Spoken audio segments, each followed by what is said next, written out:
Hey guys, welcome back to another impressions slash series discussion in which I'm going to talk about all of the games for the Walking Dead series that I played and beat, obviously, and that is Season 1, the DLC for Season 1, which is called 400 Days, and Season 2.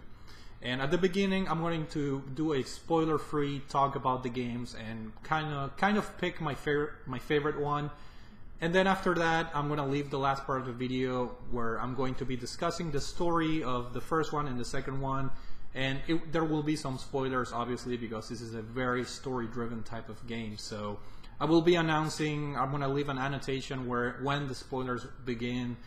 In case you guys haven't played this game, most people, I believe, have played already both. But like I said, the first part of the video, spoiler-free, and the second part, I will be briefly talking about the decisions that I made as far as both Season 1 and Season 2. So let's begin by comparing the two games, or giving a brief background on the Walking Dead series with how I came to play these games and my gripes that I have with this game, because as much as I loved all these games right here, all the chapters and all the seasons, Season 1 and Season 2, I do have very big gripes with the way that Telltale did some of the things in this game. So a little bit of background.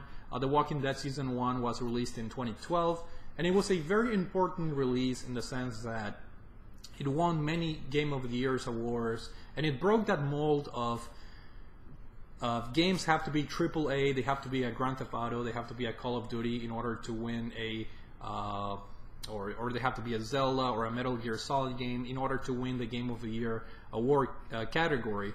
The Walking Dead came out of nowhere, and it's basically almost like a graphical adventure, visual novel, if you want to call it that, where there's very little gameplay. So for a game like this to win many awards for Game of the Year, it was very, very, very important for the industry, because it went to show that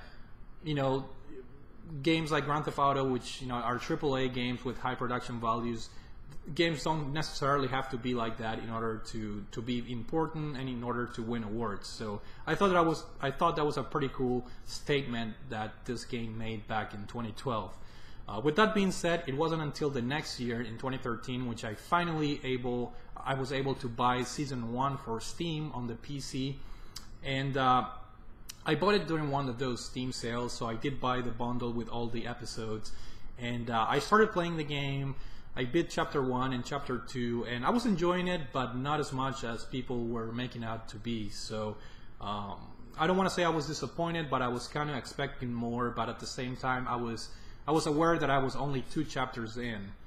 And I noticed when I started playing Chapter 3 of Season 1 that my decisions were not being carried over at the end of each chapter, which is a great deal and a huge part of this game. Obviously, the decisions you make in one chapter, they go to the next one and then to the next one and so forth. That's the fun part about this game, right?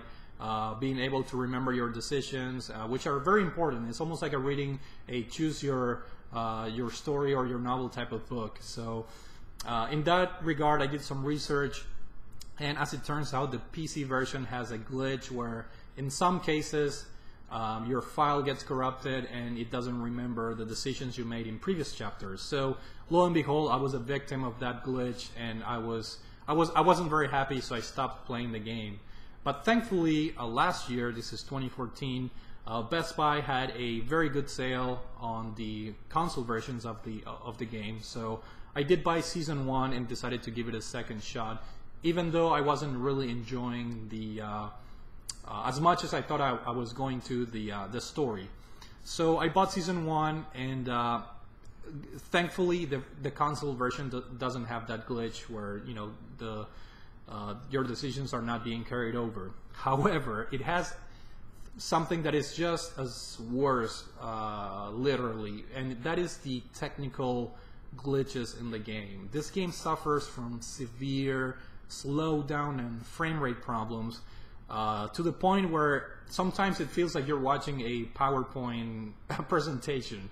The frame rate drops so low sometimes that it does feel like a PowerPoint presentation, with the frames just being slow and glitchy, everything stutters and freezes, and it's really bothersome. And I do remember Pete Dorr had a video where I don't recall if he said he had to stop playing the game because of this, and I don't blame him for that. And trust me guys, I'm very lenient when it comes to technical performance.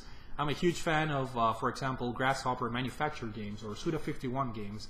And as we all know, those games are marred with glitches and poor frame rates and things like that. But I'm the type of guy that can put those things to the side and try to enjoy the game for what it is. But for this type of game, for a graphic adventure such as The Walking Dead, in my opinion, it's critical that nothing breaks your immersion and your focus on the story. So this is something that really hindered my enjoyment with the game.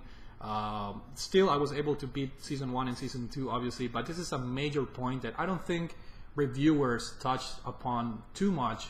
And in my opinion, a game like this cannot be Game of the Year. As good as the story is, as good as the characters are, the immersion is broken in part by this technical problems with the game. And unfortunately, Telltale, as far as I'm concerned, is somewhat known for these problems, and they should be fixing this type of things, because they keep releasing new games. I think they're doing the Games of Thrones right now, the game version, and they keep doing all these series, and they really need to get on top of that. So that's kind of like my background story. And like I said, I was able to play Season 1.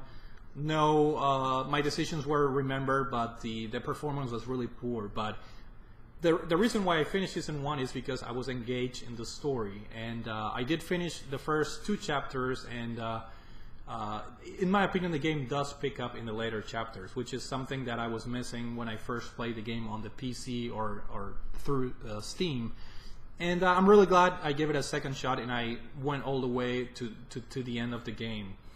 Now, Season 2, as compared to Season 1, is more of the same. The graphics are very similar. The graphics in these games are basically, they almost look like comic books, in the sense that it's almost like a cel-shaded type of look. So the graphics are pretty decent. Nothing very impressive from a technical point of view, but they're very pleasant to look at, and but nothing earth-shattering, obviously. And then you have the voice acting, which is very, very good. I think the script that the characters say, it's very, very good. The script, the quality of the voice actors, it's extremely, extremely good, to the point that sometimes it deters from the enjoyment a little bit, because you would have, for example, sequences in which your characters are running away from zombies, and the voice actors have this really professional voice. And as your characters are running and escaping from the zombies, they would be like, "Oh, look, they are chasing us right now." Like a very calm and voice, not appropriate to the moment where they should be, screaming, or have maybe some other kinds of background noises, such as, the wind when they're running, or things like that. I don't know. Maybe I'm asking for too much, but overall, I thought the sound and the voice quality was pretty impressive. And the script itself was pretty good, in my opinion. Now, differences between Season 1 and Season 2. I believe Season 2 is a little bit more involved. It involves the player a little bit more as far as the quick time events, the QTEs. You do have to push a little bit more of commands, prompts, as opposed to Season 1, which, from what I remember, had much less prompts on the screen. And the type of gameplay is, you have to make choices when you talk to characters. You have a time section in which you have to make decisions. Sometimes your decisions are as easy as answering a question, but sometimes they are as hard as picking somebody to save. You have to pick to save this character over this character. So there's a lot of ethical and moral background to your decisions, and you really have to put yourself in the shoes of the character at that particular moment. In order to make those decisions. This is survival. You're trying to survive a zombie apocalypse, basically, and at the same time you're protecting this little girl that you found, because basically Season 1 is about Lee, the main protagonist. He finds this small girl called Clementine, and it's your job to protect her. And but in order to protect her, you have to make very important decisions throughout the story of the game. Without spoiling anything, that's basically the gist of the entire series of the Walking Dead games. But what differs in the season 2, in my opinion, is that your decisions matter more than in season 1, and by that I mean the consequences are bigger. I felt like in season 1, no matter what you choose as far as answering a question or saving somebody, everything ends up being no matter what decision you take, everything ends up at the same place. So sometimes it feels like your decisions don't really matter a whole lot. Whereas in season 2, I believe there's more emphasis to your decisions. There are heavier consequences, and it makes you think a little bit better or more about taking decisions. So that's basically the differences between the two games. And then you have the 400 Days DLC, which was part of this game right here, which is the complete version of season 1. And it's a very, very short DLC portion. I believe it only takes an hour and a half to complete the episodes. That were enjoyable because basically they take stories from different characters and they intertwine with one another. Similarly to, for example, Resident Evil 6, where you play as different characters, and then the stories, they all merge and converge at the end. So the decisions are important as well in the DLC, because those decisions are carried into season 2 of the game. So keep that in mind. And I will before I jump into the I guess spoiler part of my video. One last thing, if you guys play this on the PS3, make sure you buy the second season on the same system, because your decisions made in season 1 carry over to the next system, which is why I was basically forced to buy the PS3 version of season 2. I had that option of basically buying either the Vita, PS4, or PS3 version, and my first thought was, hey, let me buy the PS4 version because maybe the performance is going to be better for season 2. But I did some research, and your decisions from season 1 and the 400 Days DLC carry over the next game, and the save files are not recognized. Like if you have a PS3 save file, there's no way for your PS4 to recognize that save file. So here's hoping that when they release season 3 sometime next year, that they actually have a PS3 version, because all of my decisions, all of my save files are within the PlayStation 3 ecosystem. So hopefully they release a PS3 version of season 3. So with that being said, let's talk a little bit about the spoiler parts. Spoilers. I'm going to try and be brief. But I guess before I do that, quickly, my ranking of the games. I enjoyed the DLC the least, even though it was enjoyable, but it was very short and a little bit not very consequential to the main story. Not for season 1 at least. So DLC bottom. Second place I give to season 1, and first place to season 2. I did enjoy season 2 more than season 1, which is a little bit of a mixed opinion, I think, with people out there, but that's my ranking for these games. Now, spoilers territory here. Let's talk a little bit about season 1. When this game was released in 2012, one of the key words for this game being so great, it was the emotion the emotion within the game, the decisions you make, and the very, very emotional ending. So I played this late in the game in 2014, obviously. So I put 1 and 2, 1 and 1 together basically. And by looking at the cover of season 2, as you can see here, Clementine is here, but Lee is not there. So I put 1 and 1 together, and obviously emotional ending meant that either Clementine or Lee were going to die. So by choice, obviously Clementine is on the cover of season 2, so I knew even before I finished season 1 that Lee was going to die or part away. But my initial reaction was he's probably going to die, and sure enough, that's exactly what happens in season 1, and there's no way to prevent that. As I mentioned, one of the reasons why I enjoyed season 2 a little bit more than season 1 is the fact that in season 1, for example, if you save somebody like the reporter girl, or you have to, for example, the choice of saving that reporter girl and the nerd, like the chubby guy, it's not going to matter who you choose to save. For a little while, for maybe one chapter, you're going to be able to talk to them and kind of like make friends with them. But in the long run, they're going to go away. They're going to die anyway. So a little bit inconsequential in that regard. I did side with Kenny for the most part in season 1 because I thought he was a cool character. I decided to save his son, Doug, even though I really thought Doug was very very annoying, very stupid. Just as his father, Kenny, he even acknowledged that his son was pretty dumb. So I did not like Doug very much, but I decided to save him because of the ethic and the moral again. You have an adult person and a kid to save, and I went for the younger person. I guess that was my good deed in the game, to save a kid, because I figured maybe if I save Doug, the other guy, he's an adult, maybe he can find his way out and to save himself in that part where he gets stuck in the tractor in the farm. But that's what I did. I sided with Doug, or saved Doug, and in turn Kenny obviously was very grateful for that thing that I did for him.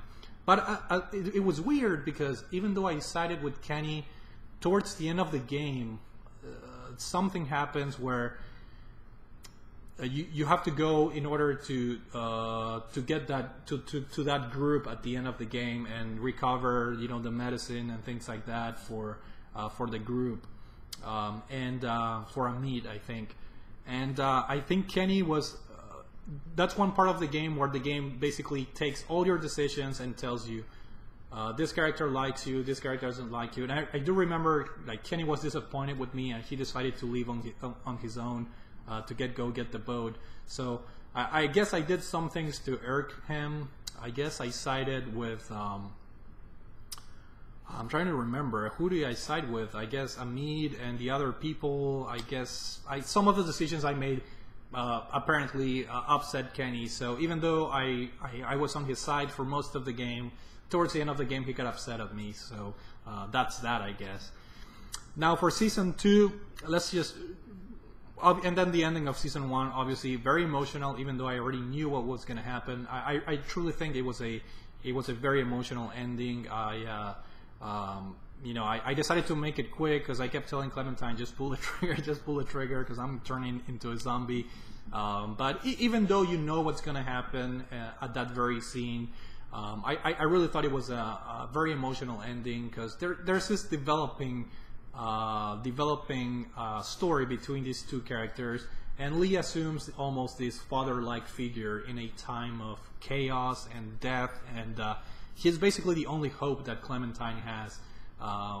Because towards the end of the game, she obviously finds out that her parents are dead, and Clementine basically loses that father figure that she had throughout the entire game. And it's a very sad moment, obviously. And I thought the villain, if you want to call it that, the crazy guy in the hotel, was kind of like an odd choice. I decided. This is another weird decision that I took. I decided to not touch the food that was left in his car in one of the earlier chapters, I believe chapter 3. Reason being, I knew both Lee and Clementine, they're the protagonists of the game. They can't die from hunger. So I decided to do a good deed by pleasing Clementine with my decision. So I decided to keep my hands off of all the food and the medicine that were laying in the car. So I figured there's no way they're going to die from hunger or from needing medicine. So I'm just going to please Clementine with my decision. And of course, later on, you meet the crazy guy, and you have to kill him in order to free Clementine. So that's that. Now, season 2. Okay, season 2, I enjoyed it more because of the progression. I felt like the game had a more fluent vibe to it. even though I wasn't a very big fan of the initial group, the new group that you meet in the after that fight with the dog and everything when you get bit by the dog early in the game, I did not like the characters in the new group as much as I did from the first one, and of course, Kenny's appearance in Season 2 was not a surprise for me, because if you pay attention in the 400 Days DLC, they mention Kenny, no, not explicitly, but they say there's this crazy guy that came on a boat. That guy was absolutely crazy or something, and then you put one and one together and you think, and you know it's Kenny, so you know he's alive. So I kind of knew that he was going to make an appearance in Season 2, and I'm glad I'm glad they did bring back a character from Season 1, and obviously they get wiped out basically because Amit, he dies and things like that. So was that his name, Amit or Omad or something like that? No script, so I keep forgetting the names, right?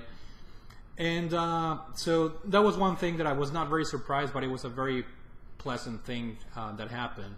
I was not very happy with how Kenny just lost his mind. He has a very short temper, and Season 2 is the prime example of Kenny just losing his mind completely.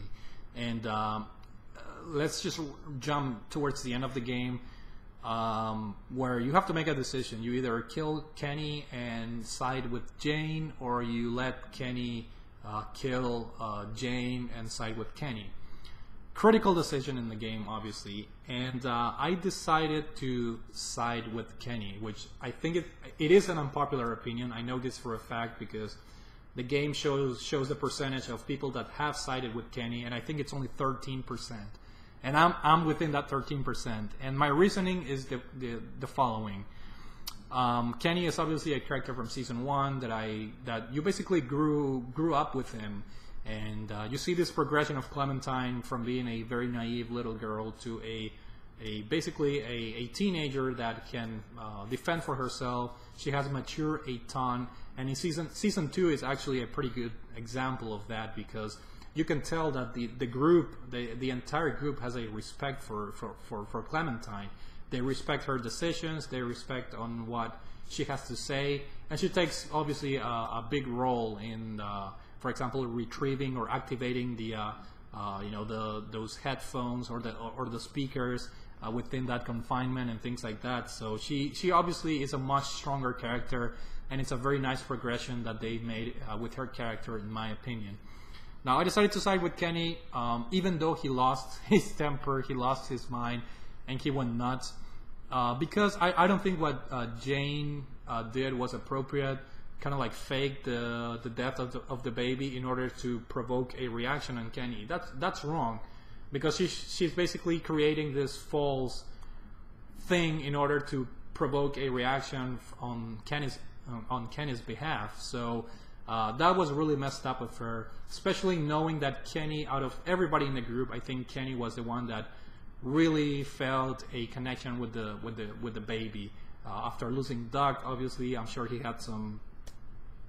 He remembered his son when he was a baby, and you can tell that after the baby's mom dies, you can tell that Kenny assumes that connection, very strong connection with the baby. And obviously, when Jane told him that the baby died, he lost it completely.